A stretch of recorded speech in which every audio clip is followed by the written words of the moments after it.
నమస్తే. Welcome to our channel. నేను సిరి. కేంద్ర ఆర్థిక బడ్జెట్‌లో అయితే మనకి అంటే ఏపీకి 15,000 కోట్ల రూపాయలనైతే నిధులు శాంక్షన్ చేయడం జరిగింది. దీంతో అయితే ఏపీకి అనేక కంపెనీలు వస్తాయి అని చెప్పేసి ఈ ఏడాది లోపలనే 3,000 పైన కంపెనీలు వస్తాయని చెప్పేసి అయితే ఒక అంచనా వేస్తున్నారు. మరి ఇందులో నిజమెంత ఉంది అనేది మనకు వివరించడానికి మనతో పాటు ఉన్నారు ప్రముఖ సీనియర్ జర్నలిస్ట్ డాక్టర్ దుర్గావడ్లమణి గారు. నమస్కారం మేడం. నమస్తే అండి. మనం నిన్న చూస్తున్నట్టయితే మనకి కేంద్రం నుంచి వచ్చిన బడ్జెట్ ఏంటంటే 15,000 కోట్ల రూపాయలు ఏపీకి శాంక్షన్ చేశారు. అంటే ఇంకా ముందు ముందు కూడా ఏవైనా కావాలి అంటే కూడా వాళ్ళు చేస్తామని చెప్పడం జరిగింది.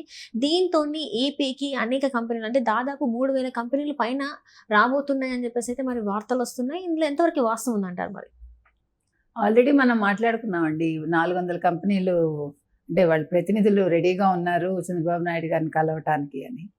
సో నిన్న పరిస్థితి చూస్తే అంటే ఒక ఉత్సాహం అందరిలో వచ్చింది. ఆంధ్రప్రదేశ్ వైపే అందరి చూపు ఇప్పుడు. అసలు ఎవరు ఊహించని విధంగా బడ్జెట్లో మనకు కేటాయించడం అనేది ఏ రాష్ట్రానికి జరగలేదు. విభజన తర్వాత ఆంధ్రప్రదేశ్కి అంటే ఒక గుర్తింపు వచ్చింది. ఇంతవరకు కూడా ఎప్పుడు ఏ బడ్జెట్లోనూ ఆంధ్రప్రదేశ్కి ఈ రకంగా కేటాయించింది మనం చూడలేదు. ఈసారి ఒక ప్రత్యేకత ఆంధ్రప్రదేశ్కి. అది చంద్రబాబు నాయుడు గారి చలవ కావచ్చు, ఇంకొక రకంగా అంటే కేంద్రం కూడా గుర్తించింది, ఆంధ్రప్రదేశ్ పరిస్థితిని గుర్తించింది, వాళ్ళ అవసరాన్ని గుర్తించింది ఆంధ్రప్రదేశ్ తోటి. ఇవన్నీ కూడా కలిపి నిన్న ఒక చక్కటి బడ్జెట్ అయితే మనకి వచ్చింది. బడ్జెట్లో మనకి అడుగడుగున మనకు కావాల్సినవన్నీ వాళ్ళు శాంక్షన్ చేయటం జరిగింది. మీరు చూస్తే కనుక అయితే రాయలసీమ, ప్రకాశం, ఉత్తరాంధ్ర వెనుకబడిన ప్రాంతాలు ఏవైతే ఉన్నాయో వాటికి ప్రత్యేకంగా నిధులు ఇచ్చారు. పారిశ్రామిక కారిడార్లు డెవలప్ చేస్తామన్నారు. తర్వాత రైల్వే జోన్స్ ఏవైతే ఉన్నాయో అవన్నీ మారుతాయి మనకి. ఒక్కొక్కటి అంటే మీకు ఇన్ఫ్రాస్ట్రక్చర్కి సంబంధించి ఏం కావాలో అన్నీ జరుగుతాయి. హైవేల డెవలప్మెంట్ అన్నారు, రోడ్లు మరమ్మతులు అన్నారు, ఇలా ప్రతి ఒక్కటి. ఆ తర్వాత మీరు చెప్పిన 1,500 కోట్లు అమరావతి అభివృద్ధికి అన్నారు. సో అంటే ఇక్కడ మనం తీసుకోవాల్సింది ఏంటంటేనండి, నిన్నటి వరకు అంటే 2019 నుంచి 2024 వరకు అసలు ఆంధ్రప్రదేశ్కి రాజధాని ఏది ఒక పెద్ద క్వశ్చన్ మార్క్. ఎవరికీ తెలియదు. ఒకసారి అమరావతి అంటారు, ఒకసారి విశాఖపట్నం అంటారు, 3 రాజధానులు అంటారు, తర్వాత ఎగ్జిక్యూటివ్ రాజధాని వైజాగ్ అంటారు.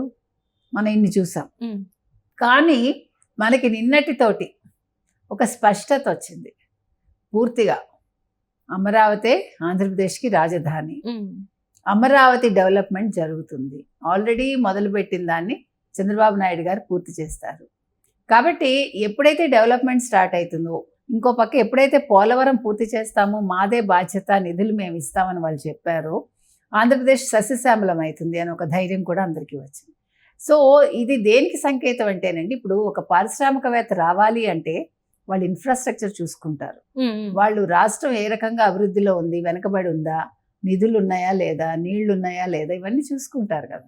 సో ఇప్పుడు ఎప్పుడైతే కేంద్రం భరోసా ఇచ్చిందో, ఓకే ఈ రాష్ట్రానికి కేంద్రం యొక్క ఒక ప్రత్యేక దృష్టి ఉంది, మనకి ఇక్కడ ఏమైనా జరుగుతుంది అంటే మనం పరిశ్రమలు పెట్టామంటే మనకి అన్ని రకాలుగా సింగిల్ విండో విధానం ద్వారా కావచ్చు, తర్వాత రాయితీలు ఇవ్వడంలో కావచ్చు, అనుమతులు రావడంలో కావచ్చు, ఏ రకంగానూ మనకి ఇబ్బంది ఉండదు అని ఈరోజు కంపెనీలన్నీ ఆలోచిస్తాయి.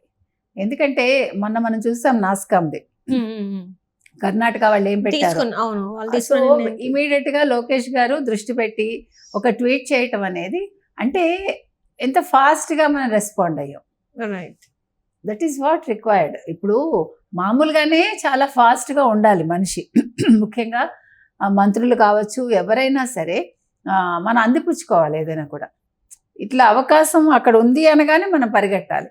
అది ఈరోజు లోకేష్ చేశారు, వాళ్ళ నాన్నగారు లాగానే, అంటే చంద్రబాబు నాయుడు గారు లాగానే. సో ఒక యంగ్ మినిస్టర్ ఇప్పుడు అంటే యువత బుర్ర ఎంత ఫాస్ట్గా ఉంటుంది, పాదరసంలాగా ఎలా పనిచేస్తుంది, వాళ్ళు ఎట్లా నిర్ణయాలు తీసుకుంటారు అన్నదానికి ఇది ఒక తార్కాణం మనకి. సో ఇవన్నీ చూశాక ప్రతి ఒక్కళ్ళు చూస్తారు కదండి. ఇప్పుడు కంపెనీలు ఎట్లా ఉంటాయి అంటే మనం ఎక్కడికి వెళ్ళాలి. ఇప్పుడు ఈరోజు భారతదేశం అన్ని విధాలుగా కూడా ముందంజలో ఉంది. అమెరికానే భారతదేశాన్ని చూస్తోంది కదా, అంటే మనతోటి స్నేహ సంబంధాల విషయంలో. ప్లస్ మన యువత అక్కడికి వెళ్ళి అక్కడ కూడా వాళ్ళ ఉనికిని చాటుకున్నారు. వాళ్ళు ఈరోజు ఇంచుమించు 1.24 ఉన్నారు పర్సంటేజ్లో మన వాళ్ళు, తెలుగు వాళ్ళు అమెరికాలో. సో అమెరికాలో మనం వ్యాపార పరంగా బాగున్నాము, తర్వాత చదువు పరంగా బాగున్నాము, ఈవెన్ అక్కడ అందరితో కలవటంలో అన్ని విషయాల్లో కూడా భారతీయులు ఎస్పెషల్లీ తెలుగు వాళ్ళు చాలా బాగున్నారు. తర్వాత ఫాస్టెస్ట్ గ్రోయింగ్ లాంగ్వేజ్ కూడా అక్కడ 4వది. అంటే అక్కడ మాట్లాడే వాళ్ళలో 3వది. హిందీ, గుజరాతీ తర్వాత తెలుగు మాట్లాడతారు. కాబట్టి అంటే తెలుగు వాళ్ళు ఏ రకంగా మొత్తం గ్లోబల్గా ఉన్నారు. ఆ గ్లోబల్గా ఉన్న తెలుగు వాళ్ళని చూసాక అక్కడ ఉండే కంపెనీలు ఆంధ్రదేశం మీద ఏ రకంగా దృష్టి పెట్టాయి, ఇవి మనం గమనించుకోవాలి. అంటే మనం ఒక చోటకి వెళ్ళామనుకోండి, ఒక కొత్త ప్లేస్కి వెళ్ళినా కూడా మన ఉనికిని మనం చాటుకోగలగాలి. అంటే మన మేధ అక్కడ ఉపయోగపడాలి. అది అంటే మనకి అప్పుడే కదా గుర్తింపు వస్తుంది.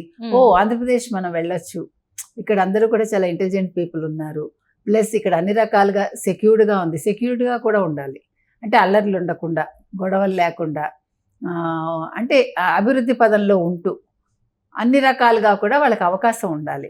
ప్లస్ ప్రజలు కూడా చాలా అంటే స్నేహభావంతో ఉంటారు. ఇప్పుడు మీరు ఆంధ్రప్రదేశ్ వెళ్ళారంటే వాళ్ళు ఎవరినైనా ఆదరిస్తారు, irrespective of caste, creed, language, anything. అదొకటి చాలా ముఖ్యం మనకి. మనం వెళ్ళి ఇబ్బందులు ఎదుర్కోకూడదు. అంటే మనమైనా సరే ఇప్పుడు ఒక కొత్త ప్లేస్కి వెళ్ళినప్పుడు మనం ఫస్ట్ చుట్టుపక్కల గమనించుకుంటాం కదండి. ఓకే, ఇక్కడ నేను ఇల్లు ఎక్కడ తీసుకోవాలి ఫస్ట్ మనం ఆలోచిస్తాం. తర్వాత మిగతా వాటికి దగ్గరగా ఉందా సౌకర్యాలు చూసుకుంటాం మనం. తర్వాత స్నేహశీలుగా ఉన్నారా లేదా, చుట్టుపక్కల వాళ్ళు ఎలా ఉన్నారు, ప్రజలు మనతో కలుస్తారా, అంటే అలాంటి ఏరియాలు మనం చూస్ చేసుకుంటాం. అదే రకంగా ఈరోజు ఈ పారిశ్రామికవేత్తలు కూడా they are thinking like that and they are taking decision అనమాట. ఈరోజు 3000 కంపెనీలు అవన్నీ చూసుకున్నాక, అంటే 3000 ఒక్కరోజే వచ్చేవి, ఇంకా టైం ఉంది, ఏడాది పట్టచ్చు, 6 నెలలు పట్టచ్చు. కాకపోతే అవకాశం అనేది వాళ్ళకు ఉంది, ఖచ్చితంగా ఉంది వాళ్ళకి. ఈ అవకాశాన్ని వాళ్ళు ఉపయోగించుకుందామని చూస్తున్నారు. చంద్రబాబు నాయుడు గారు పెద్దపీట వేస్తారు, లోకేష్ ఎలాగా ఐటీ మినిస్టర్, ఆయన పెద్దపీట వేస్తారు. సో ఇప్పుడు పంచాయతీరాజ్ ఇవన్నీ కూడా డెవలప్మెంట్స్ అవుతాయి, ఎక్కడికక్కడ ఇన్ఫ్రాస్ట్రక్చర్ పెరుగుతుంది. సో ఇవన్నీ కూడా పారిశ్రామికవేత్తలకి చాలా అనుకూలంగా ఉంటాయి అన్నమాట. అన్ని సింగిల్ విండో విధానంలో పనులు అయిపోతాయి, రాయితీలు వస్తాయి. సో అన్ని రకాలుగా కూడా వాళ్ళకి అనువుగా ఉంది కాబట్టి, కేంద్రం దృష్టి కూడా మన మీద ఉంది కాబట్టి, అప్పుడు అవన్నీ వస్తే యువత ఎక్కడికి వెళ్ళక్కర్లా. Right right. ఆంధ్రప్రదేశ్ యువత ఎక్కడికి వెళ్ళక్కర్లే. అంటే ఇప్పటివరకు చూస్తుంటే ఆంధ్రప్రదేశ్లో యువత సంఖ్య తగ్గింది. అంటే వలసలు వెళ్ళడం వల్ల అక్కడ ముసలి వాళ్ళు ఎక్కువగా ఉన్నారు, అంటే మిడిల్ ఏజ్ ముసలి వాళ్ళు ఎక్కువ కనబడుతున్నారు. యువత అనేది పండలకి మాత్రమే కనిపిస్తున్నారు, మిగతా టైంలో అసలు వాళ్ళు కనిపించట్లేదు అనేది మొన్నటి వరకు మనకి వినిపించింది. సో ఇక మీదట అట్లాంటివి ఉండవు అని అనుకోవచ్చా మనం ఈ కంపెనీలు రావడం వల్ల? ఖచ్చితంగానండి. ఎందుకంటే మొన్న చంద్రబాబు నాయుడు గారు ఎలక్షన్స్ ముందు చెప్పింది అదే, ఐటీ వాళ్ళకు కూడా మీకు ఐటీ కంపెనీలు వస్తాయి, మీరు మీ ప్లేసెస్లో ఉండంటే మీ సొంత ఊళ్ళలో ఉండి మీరు పని చేసుకోవచ్చు అని. సో ఇన్ని కంపెనీలు వచ్చినప్పుడు యువత హ్యాపీగా, వాళ్ళకి ఎక్సెస్ జాబ్స్ ఉంటాయి. 3000 కాకపోయినా 300 వచ్చినా మనకు ఆనందమే కదండి. అంటే ఇట్ విల్ స్టార్ట్ విత్ అన్నట్టుగా. సో డెఫినెట్గా అంటే అన్ని రకాలుగా ఆంధ్రప్రదేశ్ ఇంకా అభివృద్ధి చెందుతుంది. ఇప్పుడు కంపెనీలు వచ్చి యువత వచ్చారనుకోండి, మిగతావన్నీ కూడా బిజినెస్ పెరుగుతుంది. సో అన్ని రకాలుగా గ్రోత్ అనేది within no time, within a span of short పీరియడ్లో మనకు అయిపోతుంది. కాబట్టి అది 3 ఏళ్ళ 4 ఏళ్ళ 5 ఏళ్ళకి మనం ఆంధ్రప్రదేశ్ని ఒక సంపూర్ణ అభివృద్ధి చెందిన రాష్ట్రంగా చూడొచ్చు. రైట్.